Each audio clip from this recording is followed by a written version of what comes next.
Because our hair holds lots of memory, lots of information. When you see a people group that's conquered, one of the first things that their conquerors do is shave their hair off.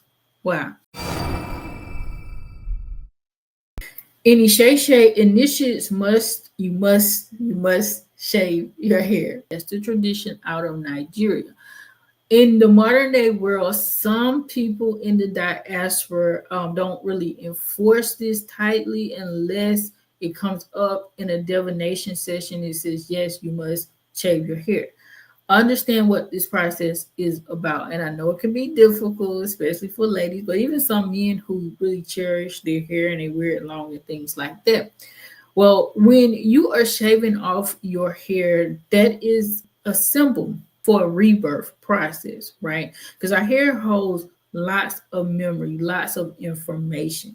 So this is one of the reasons why when you see a people group that's conquered, one of the first things that their conquerors do is shave their hair off. Why? Because they are erasing the old way of thinking. They're erasing their old memory from them. All right, because now they're finna put something new inside of them. So as their hair grows out after that process, then the new information is going to live and sit here in order. That doesn't mean obviously that you're going to forget everything that you once knew. However, there is a very effective way of releasing the past. So even if you like have gone through a really traumatic experience, for instance, in life, and you want to try to forget it and leave it behind, shaving your hair or at least cutting it off is a great way to do that. This is why you go through that process. You know, that's the traditional way, that's the authentic way. Again, you may be able to deal with somebody in the diaspora who is okay with you not doing it. Initiation brings spiritual connectivity and protection. It is not about you not having any more challenges, any more problems in life. You're still going to go through problems. The difference is that once you go through the initiation process, you're going to have the tools that you need. You're going to be equipped with the ability to navigate whatever challenges that you have in a more efficient and effective way for you. If you abandon Ifá initiation and say, I don't want to do this anymore, right? So we just stop serving the Ifá. I don't want my hand of Ifá anymore.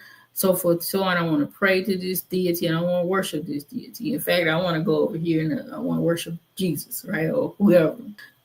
You are not going to be punished or cursed because of that. However, you obviously won't experience the same benefits as you had been before. You're going to probably be out of balance because that's what this process is for.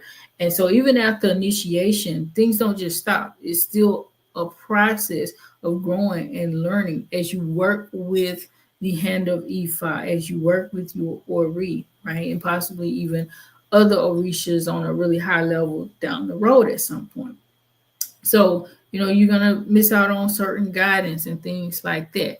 But like, don't let anybody scare you like, oh my God, you're going to be punished and, you know, something bad is going to happen to you. That is not the case. Now, yeah, you probably will experience more hardships just because you're not working with that energy to help you to navigate your life in a more efficient, prosperous, you know, beneficial way. But that's on you. It's not like you're being punished. Okay. You can't initiate unto other Orisha after you have completed the entire Ìtẹfá process. Okay.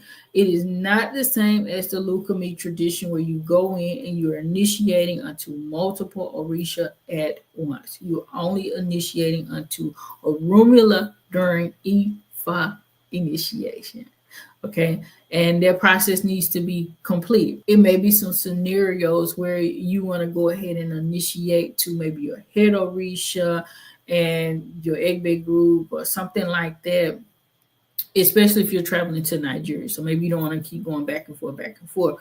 So what will happen in that case is, again, you're going to finish off that full process first. So if it's 10 days, you're going to finish off and complete the 10 days, your Ifá initiation, and then possibly on the 11th day, which I wouldn't necessarily suggest you go right in, but the people that you're working with will direct you on this.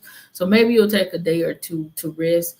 And then after that, you can go ahead and start with another initiation process. But in Ifá, you don't do that collective Orisha initiation as you do in Lukumi and some other traditions. White is going to be typically worn throughout the initiation process, those 3 days, like you're going to be wearing white here and there. But after the initiation, you're going to wear your regular clothing, right? Isheshe, again, not talking about Lukumi. Because what happens in Lukumi, what I've heard, what I've been told, is that people do have to wear white for a year after they initiate. That is not Isheshe practice.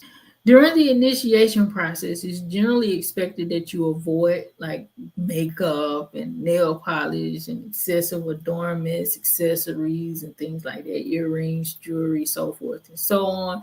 Also avoiding like a lot of heavy scents, perfumes, etc., any type of chemicals, because it's about purity. Like this is a purification process in and of itself. So you don't want to bring all of those things through the ceremony itself, right? So if you're staying, like I said before, 10 days and the ceremony is only 3 days, you don't want those things for those 3 days. After that, you can go ahead and deal with those types of things. So you can't bring them with you. You just don't want to, engage with them in the process itself. All right.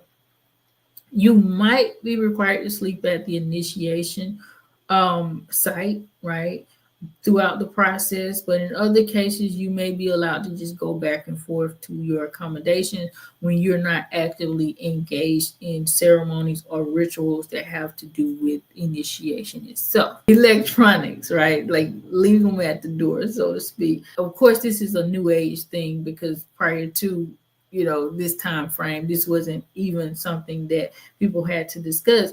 But when you're going into the initiation process, it's not appropriate to even have electronics with you at all. So social media, phone calls, texting, etc., shouldn't be a thing if you don't bring your electronic devices, your mobile and tablets and things of that nature. That being said, right, if you are traveling, and especially like somewhere like Nigeria, and you are going to be leaving things like in your room or your hotel or something like that, I would suggest that maybe bring somebody with you to watch those things, because that's not the place where you want to leave that type of expensive equipment and things like that if you want it when you finish with the initiation process.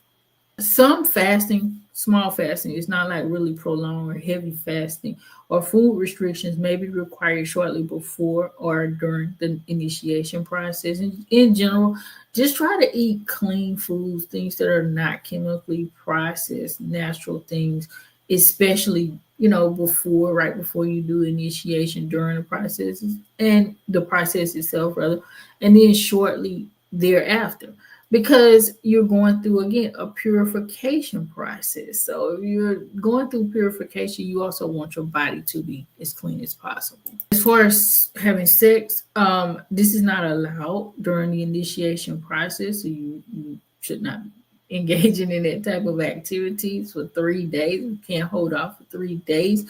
Then you might want to reconsider going through that process at that time. All right. Women, you should not be on your menstrual cycle when you're going through initiation. So if you have to schedule it, you want to schedule it in a timing that is going to fit your time of month, okay? Because you're not really supposed to be having active bleeding when you're going through that process. So being intoxicated, that means the overconsumption or the excessive consumption of alcohol is not permitted during the initiation process. So obviously you're not going to get there and turn up. That's not what you're supposed to be doing. However, you may be required to consume some alcohol for ritual purposes. So both of these dynamics are important, all right? So if you have issues going for prolonged periods of time without alcohol consumption, excessive alcohol consumption, you definitely want to think about the initiation process, have a conversation with the person that is initiating you, so that you can make a wise decision there. Likewise, if you have issues with drinking alcohol, so maybe you are an alcoholic, recovering alcoholic, and you're not really supposed to be drinking, that's another conversation you need to have with the person that is initiating you. Or if you're just the type of person that doesn't drink, you just choose not to drink, that can be a challenge as well, because there are some instances where you may have to consume small amounts of alcohol, dry gin specifically, throughout the process. So just ask about that if you have challenges in that area.